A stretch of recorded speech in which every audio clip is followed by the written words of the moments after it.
Bonjour à tous, tendance autour de l'équilibre ce matin dans un contexte de prudence vis-à-vis de la situation sanitaire. Après la France, l'Allemagne et l'Irlande, le Royaume-Uni s'est lui aussi résolu à reconfiner sa population. Une décision similaire a également été prise au Portugal, tandis que l'Autriche a de son côté imposé un couvre-feu et que la Grèce a fermé ses bars et restaurants. Des mesures prises alors que le nombre de contaminations a dépassé les 10 millions de cas en Europe. Ces décisions laissent cependant craindre aux investisseurs que la reprise économique que l'Union européenne avait enclenché au troisième trimestre subissent un nouveau ralentissement. La prudence est également de mise sur les marchés ce matin alors que demain se joue le scrutin de l'élection présidentielle aux États-Unis.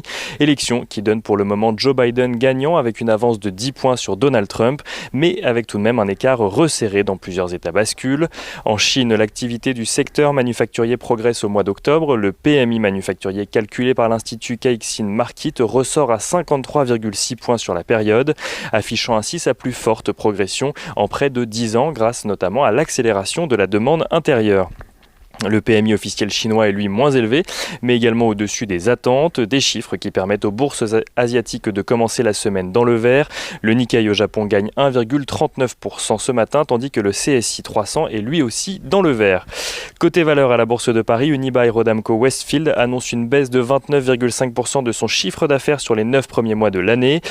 Unibail-Rodamco-Westfield qui prévient que le retour au confinement continuera à peser sur son activité. Air France-KLM annonce de son côté ne plus bénéficier du plan d'aide mis en place par le gouvernement néerlandais, les pilotes de la compagnie aérienne ayant refusé comme contrepartie le gel de leur salaire jusqu'en 2025.